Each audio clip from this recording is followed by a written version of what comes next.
So good evening, everyone, and welcome to the Village of Lytton's 2025 Budget Community Engagement Session. We ask that if you can please turn off your videos, mute your microphones, and allow staff to begin their presentations.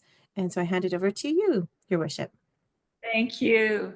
So to begin with, I'd like to acknowledge that we're meeting on the territory of the Ntlaka'kan people. And so I guess we are ready to hear about budget. And I know we're all excited about this riveting topic. So thank you, Mayor O'Connor. I'll just run through a fairly short presentation first, and then if anybody has any questions or has any clarification or is requiring any clarification, we can do that. So I'm going to share my screen.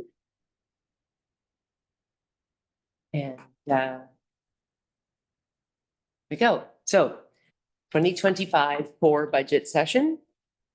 So the reason why it's called the core budget is this doesn't include the recovery activities. So it's an important distinction because there's a whole lot of work associated with that. This just includes the budget items that affect basically the property taxes. So just a quick agenda where our welcome remarks. I'm going to go over the budget timeline for this year. We're going to do a little bit of budget 101. We're going to look at the 2025 core budget, the revenues and the expenses. I'll talk a little bit about the 5-year financial plan that we're required to produce. Then we'll do a little bit of property taxes 101 and finish off with any questions that anybody might have. So just in terms of the budget timeline for this year, we are required to pass our property tax bylaw by May the 15th. And prior to that, we need to adopt a 5-year financial plan. So I start with those timelines, look at our council calendar, and I kind of back up from there. So on February 11th, we received the budget direction from council, and that was to prepare a budget with a increase of 6% in property taxes. February 26th, that's tonight, is our community engagement session. From February 26th until March the 12th, we will have the handout posted on our website and encourage people to contact me at cfo@lytton.ca with any comments, questions, or feedback. On March the 20th, so then I'll take that information and we'll incorporate that into our draft financial plan, which council will see at the March 25th council meeting. Excuse me. On April the 8th, we'll then bring forward the bylaw, the 2025 to 2029 5-year financial plan bylaw, the first, second, and third readings. On April the 22nd, we'll hopefully adopt that plan and we'll give the first 3 readings to the associated property tax bylaw. And then on May 13th, we'll adopt the tax rate bylaw. We may, depending on how we go, we may call a special meeting before May the 13th. That's cutting it very close. And I'd just like to give us a little bit more time just in case something comes up. So I think that's one of those times when we have a 3-week gap between our council meetings. So anyway, we'll play that by ear as we get through the process and make that decision a little bit closer in. So just basically how the budget is developed. So we developed, the staff developed the budget, and it's based on, discussions that we've had with council on the priorities for the current year. So for 2025.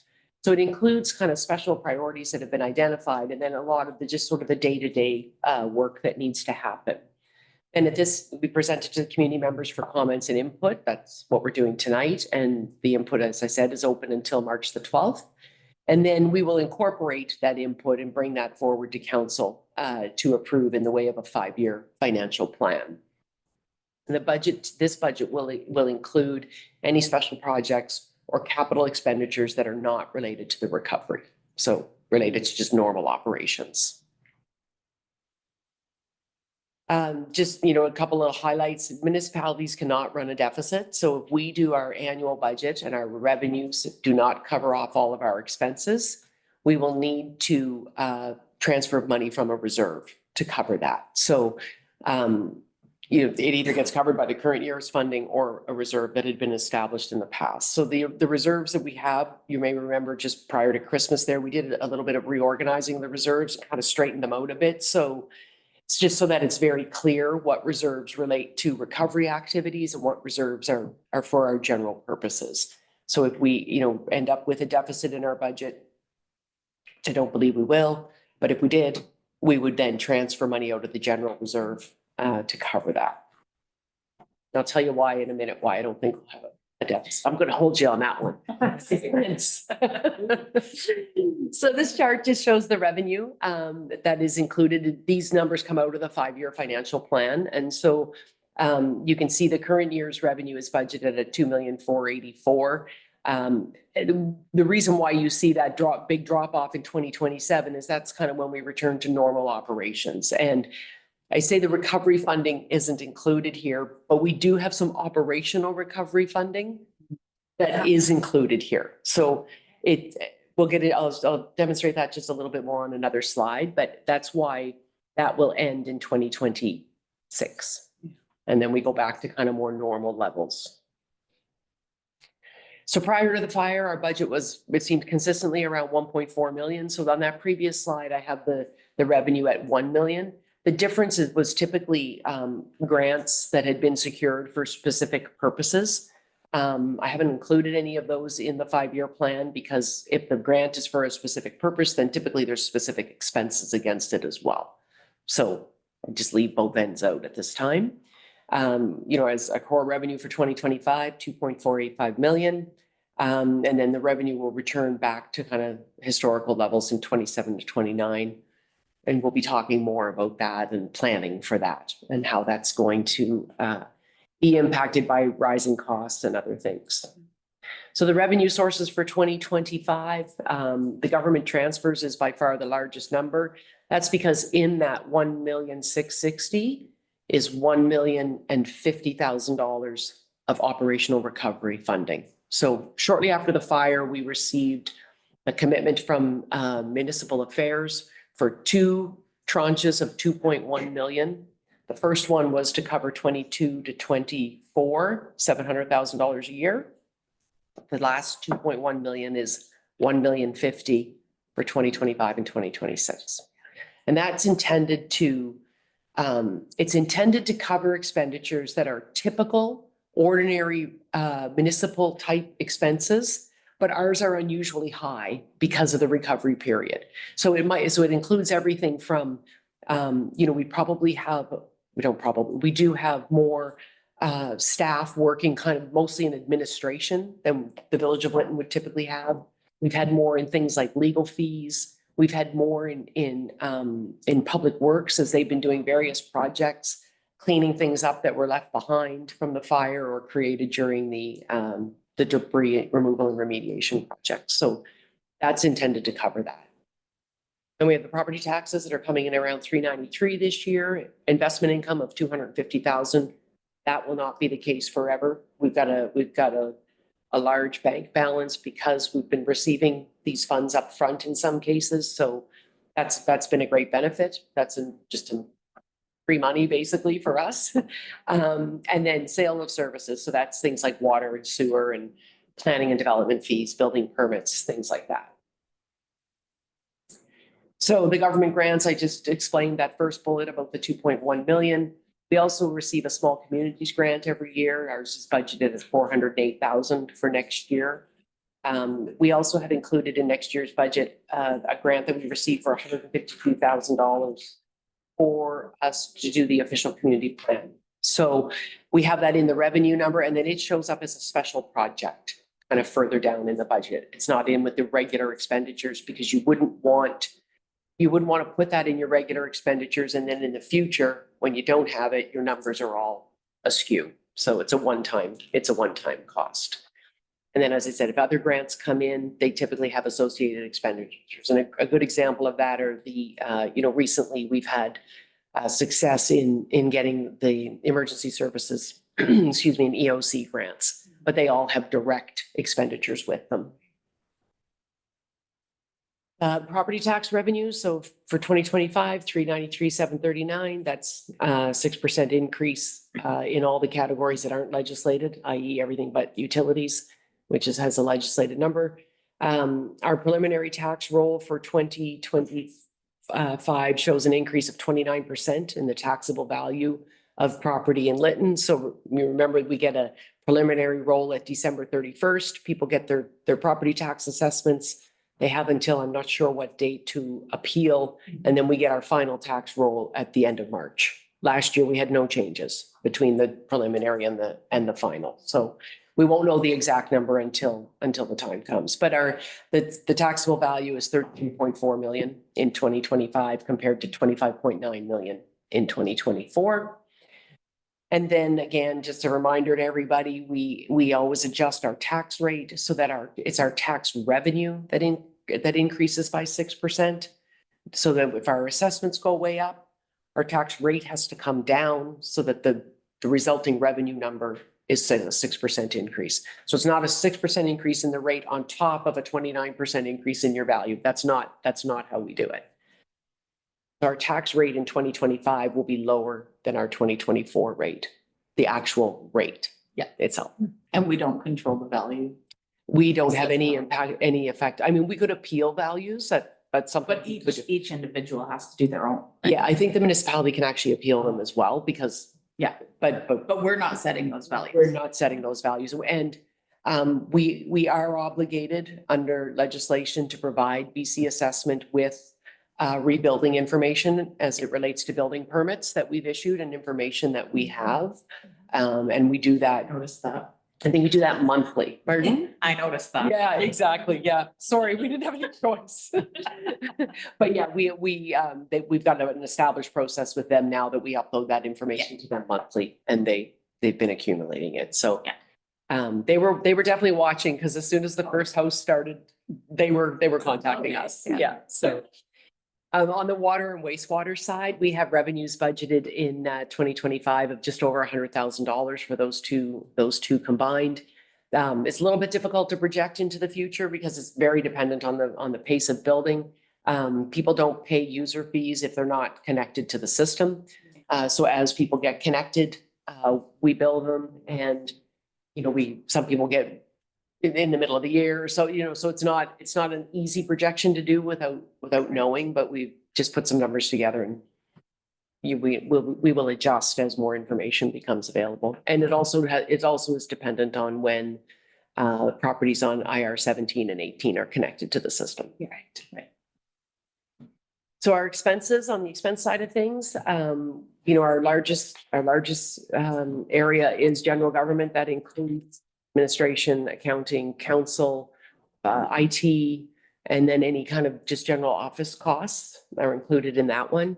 Our utilities department's combined costs are $468,000. Parks and Rec, that's just a very small number at this point at $6,000 because we don't have a lot of activities planned there yet. Public Works at $224,000. Planning and Development, $25,000. That's our grant writer that we don't take out of the budget, so that we have that should we need it. And then Protective Services includes the fire service as well as building inspections, that side of things. So the expenses are budgeted to come in at $2,038,000.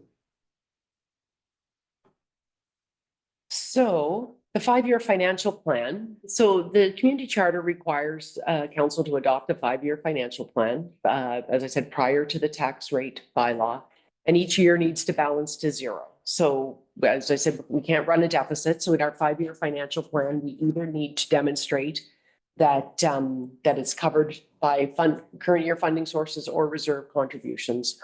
In 27, 28, and 29, we will have an operating deficit, and we're going to have to look at how we're going to cover that, whether it's going to be from a growth in property taxes and utility charges, or whether we're going to transfer some money from reserves, or maybe it's a combination of the two. Right, so we'll be continuing to work on that, as well as we're working on the expense side of the budget to try to find any ways where we can partner with others or find more efficient ways to deliver the services. Just a couple of comments on BC Assessment, the property taxes. So as we said, the BC Assessment provides us with the preliminary roll We don't get the final one till, I think it's near the end of March, first week of April. So I think our deadline for the first readings of the financial plan is April the 8th. So it's typically a quick turnaround if there are changes, but definitely doable. I can't even read my slide because everybody's pictures are on top of it. Right, But you can drag it away. I think you can drag it over. I can drag these Yeah, guys. and then we can all see as well. Oh, there we go. There you go. Okay, there we go. I could look up here, I guess, too, but it's easier for me to look straight ahead.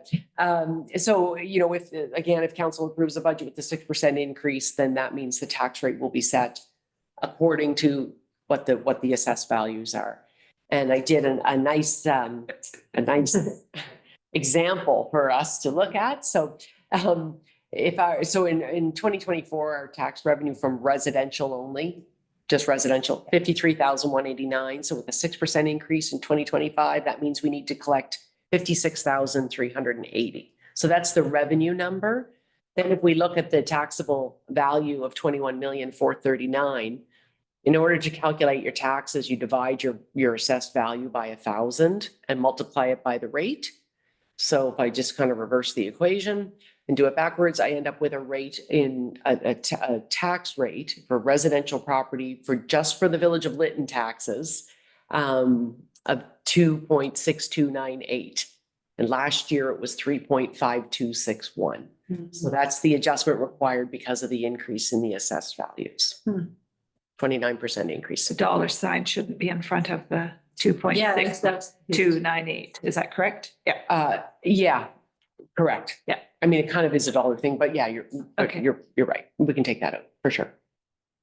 And I say Village of Lytton because just to remind everybody, the Village of Lytton also, on top of our taxes, we collect from our taxpayers for the TNRD, the Thompson Regional Hospital District, the police, school, the Municipal Finance Authority, and the BC Assessment Authority. So we have rates for each one of those that are given to us by those organizations, and we collect those amounts on top of our taxes. So I say our tax rate is 2.6298. By the time it's all said and done, it'll be closer to 6 point something or 7, or it'll be quite a bit larger than that.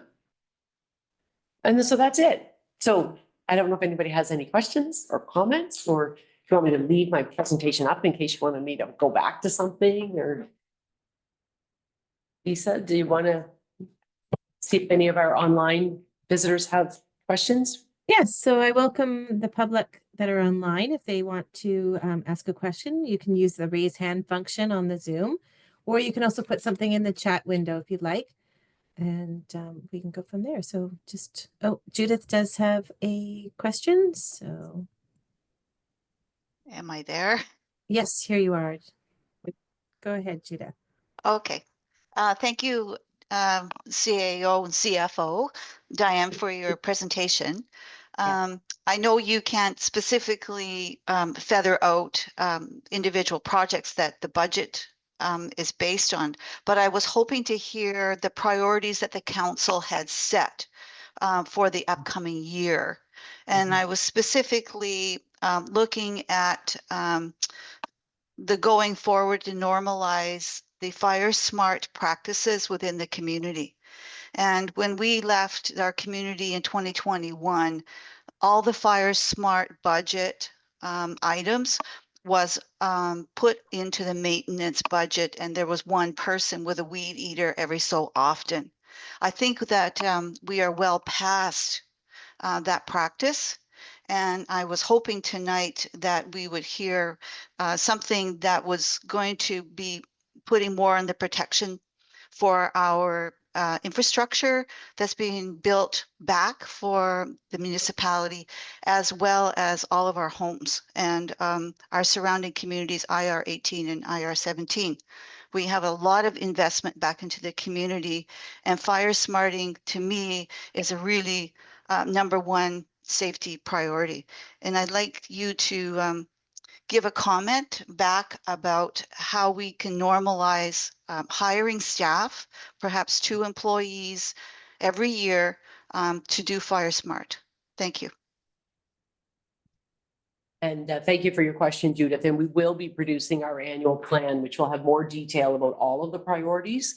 But with respect to Fire Smart in particular, about a year ago this time, we collaborated with Lytton First Nation on an application for a significant Fire Smart grant that includes a number of activities. And some of it includes assessing some of the critical infrastructure and making sure that it's protected. And some of it includes weed whacking in the neighborhoods. And it's kind of all things in between. So for this year, that is our intention, is to work with LFN on that, under that grant. In terms of the future opportunity, I think we're going to have to look to continue with those grant opportunities, because it's going to be, it's going to be very difficult with our tax base to include that additional work in the project. I think that work happens as a matter of course, as the public works team is around the village. Like you say, you see them with a weed whacker, you'll see them trimming back. But in terms of a concerted effort, that's all being coordinated through Lytton First Nation for this year. And Noni or Jeswa, I don't know if your participation on the Fire Smart Committee, if you have anything that you'd like to add to that. No, only there was, the grant was applied for. It got approved. It's a 2-year grant. And part of that grant application included a Fire Smart coordinator. That position was advertised and never filled. And because that's a nice chunk of cash there and nobody seems to want it to do that work. So the Fire Smart Committee approved the money for that to be put over into exactly what you're describing, Judith, the opportunity to do more Fire Smart activities in the area, in the community, the municipality, and on the reserve. So last year, LFN had one team that they had go throughout their territory. And so this year there should be 2 teams, it's my understanding anyway. And they may not necessarily be one for the municipality and one for the reserve, but they will all, between the 2 teams, cover both areas. That's the plan for this year anyway. And then to see how that works and to document that and to see how much can continue on next year. So there should be a little bit of, my understanding is we should have some room next year as well for that. And Judith, looks like Judith has another question. Go ahead, Judith. Yeah, I could put my hand up all the time. Thank you, Councillor McCann, for those comments. I will write a response to Mayor and Council and CFO Mombercat about this budget item that I think is a very top priority, and it goes beyond a one-time application by the what's happening now over the 2 years. I'm looking at the Blackwell and Associates report that was sent to council in 2022, and it had a lot of recommendations in there, and I took it to heart. And we lost our home, of course, and people on council did as well. And we cannot afford to have another community disaster like that, and we need to put it as a top priority and really take a look at how are we protecting our most important resources that we have, our homes and our municipality infrastructure. But I'll leave it there, and I will be writing my comments to everyone that's at the table tonight. Thank you.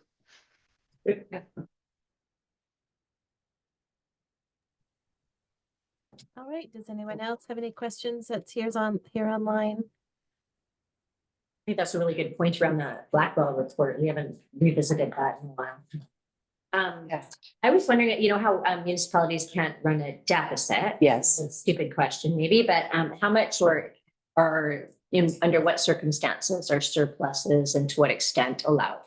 Surpluses are allowed, and typically when you generate a surplus, you then designate it to be transferred into into a reserve. And that's where, like, if you do have a deficit, you can fund it with a reserve. So the idea is a little bit over this year, a little bit under next year, and you just keep moving it back and forth. Okay. Not really intended to generate like surplus after surplus after surplus, Right. unless it's for something specific. Right. like to rebuild something, a big Yeah, like, my project. understanding is like school districts can't accumulate Right, past a certain surplus for a variety of reasons, but. right. Ours is a little bit different. Okay. Yeah, ours is a little bit different. So my question is about income, and so make sure I start to understand this better. Uh-huh. So this budget can only reflect income that is related to taxes, is that That's what this budget reflects. That's correct. right? So if the village had income coming from other sources, that would never show up So here. like our EMCR recovery funding, the large grant that we received is not reflected here. Well, let's say the village owned 3 apartments and they rented. It would be in That here. would be It would end up. here? Yes, it would be in That's what here. I wondered about. Yes. So if in the future, these Everything capital will- generating projects start showing up, that does end up here. And yeah, absolutely. And in a normal, in a normal year, everything we have would be in here. It's only because we, Grants that have to be kept separate. yes, That So makes all of sense. our other projects right now are. that's right. Everything else would be in here. Okay, I Yeah. wasn't sure, because there's, like, we have so many capital generating projects around that, well, God, they're not even listed. Yeah. We haven't And- generated any. Yeah. So that, And I, that's an item that the council needs to be perhaps looking at as far as our priorities are, is to find out what are those capital generating projects that are going to make sense for this community, and what can we do in the time we're here to see some of Generating that. revenue. some of that revenue opportunity, right? And that's, you bring up another good point though, because we did just consider last night, the community hub. There's nothing in this budget for the community hub, not positive or negative. It's just, it's not incorporated at this point. Yeah. Because we don't know enough about it, and it's not going to be part of our budget. Like the revenue and expense side won't be part of our budget in 2025. Completely built. Yeah, so we, and we're still working through that operating plan, but when we know it, we will put it into the later years. Yeah. We will slot it Yeah. in. Can, I mean, the expense sheet is pretty, evident what everything is, except utilities. Yes, I'm kind of drawing a blank on what's included in that. that's just water and sewer. Utilities. That's the That's water what- and sewer departments.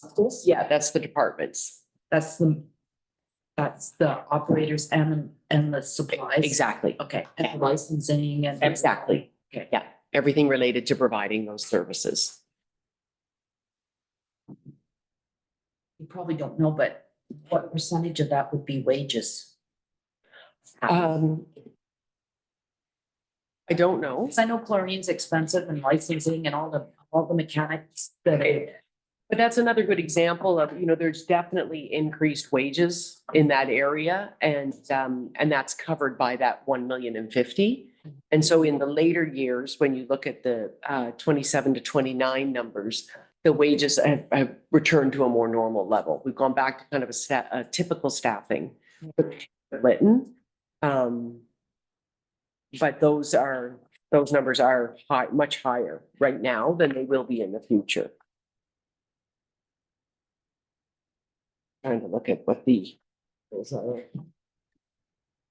So about, so what's the number on the slide? The 460. 468. And so what, 270 of that is wages. Yeah. So about half, over half. Pretty typical, yeah. And within public works, is that only wage or does that include? That's the supplies and vehicle insurance and all that stuff as well. Yeah, everything for working in that department. Good to know, Mhm. because some things you can change, some That's- things you can cut back on, That's some things you can't. That's You right. just Have to be paid, right? Yeah, And wages. But even this will be going down, because this is going. Really, right, so That's- in the later years, it's gonna be. it's going to go down as well. So we're paying, obviously a lot of recovery positions. The CAO position falls under, recovery operations. No, Because it's in there in administration. it's an administration, Yeah. and that's a consistent Yeah. cost. And are we expecting to spend the same on a CAO in 2027? I would say no. I would say in the general government category, I think is what I'm trying to say. Yeah. Yeah. In the general government category, for 25 and 26. And as we've had for 23 and 24, we have a CAO, we have an accounting manager, and we have a corporate officer, 3 positions that typically the Village of Lytton had 1. Right, so I've budgeted those 3 positions for 25 and 26, and then when we get into 27 to 29, it's 1 position with a little bit of extra in case we need to contract a CFO, just like for the financial expertise side. Not a full-time position, but just some expertise. Is there enough budgeted to attract the kind of talent we have now? Maybe not exactly, but we're working on that. We're working on that. Because I think that's an important question. Has there been any thought or provisions around housing for staff and putting something like that into the budget? There's nothing put into the budget for that specifically. And to this point, we've covered things like that in the recovery budget because most of the reason why we're bringing people in is to work on the recovery projects. But I know you voiced before your concern about just on an ongoing basis. I'm looking forward 3-4 years and what it would look like to recruit a CAO that I feel strongly personally would be best suited to live in the village. Yes. And to get that kind of talent, I think we have to provide an executive types Accommodation. accommodation at either a subsidy or Mhm. very, very reasonable rate. Yeah. Or whatever that looks like. I don't know. But without that, I think Those will be decisions that I guess we will make, right? Come that time, About it now. budget, Yeah, yeah. that kind of thing. Is So it, it's- you gotta figure out how we can do that and what would make the most sense to do that because. when to slide That's it a into good the point. budget Yeah. Yeah. and where. And if Yeah. it is, if it is something that we could potentially slide into the recovery funding, maybe that's something we should try and action before 2026 or Like a tiny home on 500 Fraser Street or something. absolutely. Like, Yeah. you know what I mean? Like. And I heard we don't have minimum square footage requirements, so it could be a really small. But it's not gonna go to waste, right? We definitely, that's a challenge. I don't think it would ever be. Vacant. If somebody came and wanted their own home, that it would be something that'd be easy to rent to someone else. You know what I mean? That would always be an option. Great. So that's something we can talk about maybe later in the year. Definitely. Yeah. Great. Now, this might be a kind of a politically off question, but in terms of the hub as an asset, you know, forward 5 years, 6 years, 7 years, 10 years, is there potential or under our funding sources there? I know it's a bit early to be asking these kind of questions, but say we wanted to sell a unit or strata title it or take some revenue back with selling a portion of it. Yeah. Would that be something that the government funding source allows? There are restrictions in terms of you need to retain ownership for a certain period of time. But then once that time is gone by, It's 6 years? I think it's 6 years. So Yeah. once the time's gone by, it belongs to the village and the village can do with it what they like. Exactly. That's a comforting thought. Yeah. Thank you.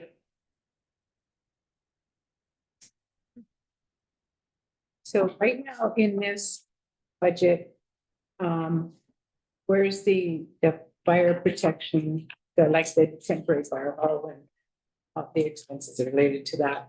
So that's under protective services. Okay, And so the temporary fire hall, the completion of it, it's almost complete. There's not a lot of expenditures left to be incurred there. Yeah. And then the cost of the fire service itself is under protective services. great.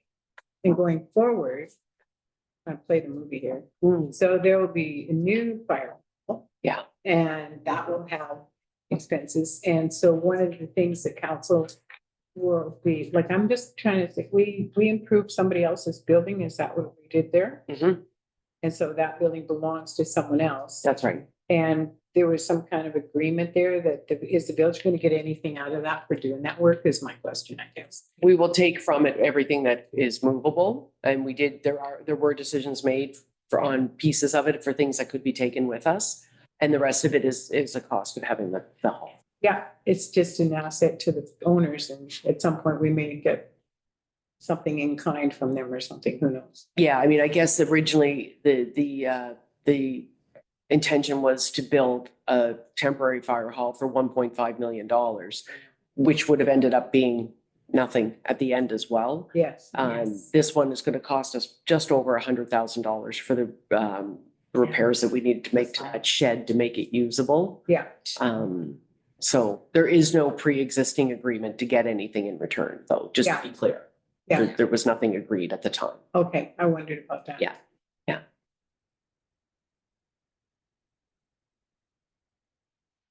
There any other questions? That's another couple. Okay. Two more small. For the Parks Rec and Culture 6,000 there for the 2025, Mhm. I'm assuming that the work being done around an amenity space is outside of that and it comes from the EMCR funding. That's correct. Okay, so this is more like, This was to buy some plants and last year we had to put up a power pole. Like it's just a couple small things. so in the future, that's more of a maintenance budget of the That's right. assets that we're building on right now with our Yeah. funding. Yeah, that's right. My last question was kind of around process. So is tonight the place that we're offering this feedback for change and we're waiting for community input and then you use what we're saying tonight and what the community's saying to draft it? Or is this Yeah. more for the community than the council? This is more for the community because then I will incorporate any community comments because they haven't until March 12th to email me any questions or Sure. comments too. Yeah. And so we'll take all that and incorporate it and then council will have their chance to look at it again. A first draft at the end of March and then in the bylaw will come the first meeting in April for the first 3 readings. So for example, if one of us on council wanted to make a suggestion to increase this budget and decrease it a little bit, the March meeting would be the appropriate. That's correct. Yeah, March 25th. I mean, you're welcome to give me that feedback at any Sure. time. The earlier I can Yeah. incorporate it, actually, the better. But that's when it's on the record. But exactly, Okay. definitely, yeah. There'll be a discussion in the open meeting that night That's of March 25th. March 25th. And this video will be posted for the community That's correct. that didn't attend. That weren't able to be here, yeah. So that's the draft. The draft 5-year financial plan will be presented on March 25th. And then the suggestions and whatever are worked on. And then on April 8th, so 2 weeks later, I guess it would be at the council meeting, is when you're looking for second, third readings. Yeah, I found it was better to bring the plan just one meeting earlier, just in case there are some Right. significant changes that need to get incorporated. It's easier than coming for first reading and trying to do that when changes need to be made, you know, it gets confusing, so. So this is a budget for our regular operations, basically. Correct. So for the capital projects. Yeah, I know you've been giving an update the last few months. yes. Will there be any more detail regarding them? Well, what we've done in the last couple go-arounds is because the capital projects are all covered by specific grants, we've kind of done the updates on those at the same time. So once we determine how much we think will get spent on each project this year, we'll put that in a capital project budget and add a corresponding grant number to cover it. Because all of the expenditures are covered by grants. To be honest with you, we've been focusing on this one at this time because of the deadline, the legislative deadline. And we'll work to incorporate the other stuff as soon as we can. You need to have that stuff incorporated for this deadline? No, Okay, so isn't that interesting? I mean, it would be ideal if it was. Yeah, no, it's just interesting. But those funders can come and request Yeah. to see it all. Well, there's a whole separate reporting process associated with all the grants, For sure, yeah. you know, Yeah, so. so it doesn't And have that to. kind of is ongoing, so I just wondered if there's, any kind of requirement to do a big all-inclusive, what we got going. Yeah. If we did it at the same time as this, they would still come as two totally separate items. Yeah, Because it would just be too confusing if you tried to put them together and you'd have a surplus somewhere that's affecting your tax rate, which shouldn't be. And so, it's much cleaner to kind of deal with them separately because they really have nothing to do with each other. yeah. This is mandated by legislation and the Local Government Act, and the other financial information is mandated through the grant. And the contribution agreements and, Yeah. yes. Provincial funding source, and wherever I can. And to be fair, if it was just one project, with one budget, Yeah. then it would be much easier to incorporate into the yearly budget. But given that there's 3 or 4, or I'm not sure. 8 or, yeah. I still would really want to have it incorporated because you don't keep the surplus Mhm. and yeah. But say, you've got $1 million worth of water projects and you've got $1 million It's still, grant. no, coming in. it's still easier to That's keep that separate from your core budget. Well, and again, you know, when you think about like even like in 5 years' time and somebody goes to grab, you know, some historical information and there's $8 million worth of revenue, Oh. but it's Yeah. associated with a capital project, like it gets everything kind of mixed up. So just trying to build a bit of a history of information that people can use as well. It's easier, simpler. Consistent parameters. Yeah. So as far as, you mentioned history, so as far as previous information Uh-huh. on Yeah. budgets and such, all of that was lost, is that? Yeah, right, Fire? it's kind of difficult in doing some of the projections of where we're gonna be because all of the detail from pre-fire is lost. So we have financial statements, but they don't have any they don't have any. Those are just totals. Yeah, and they're also categorized for financial statements, which is not the same way that we look at them Okay. for our operations. So, you know, we have information from, you know, the beginning of July 2021, but as we know, the operations were so minimal and abnormal for 21, 22, and even part of 23. We're So really- just starting to get some information that we can use. So really this year with the rebuilding that's going on and, Mhm. you know, we're collecting more taxes than we have the last couple of years. Yeah, We're getting back to some starting from scratch, really, yeah. with some normal. Starting to build that normal, Yeah. you know, kind of bulk of information. Yeah, Yeah. okay. Good. Well, I don't think there's any more questions online, so I think that probably brings us to the end of this session. Thank Okay. you, Diane, for the presentation, and thanks to the people that were able to join us online. We look forward to the next few weeks up till the middle of May when the budget is finally sent in. I'll look forward to that. too. Yeah. And in the meantime, everybody be kind, please. That this is Pink Shirt Day, and not just today, but we need to be kind all the time. Every day. Yeah, every day. All right, Great. I'll turn it back over to CO Storoshenko. Thank you so much, Mayor O'Connor. So yes, that concludes our budget community engagement session. And just a reminder that this is being recorded and it will be actually posted on the YouTube channel at probably tomorrow or the next day. So if anyone else, you know, that wants to watch it, you can watch it there. So thank you very much and have a great evening.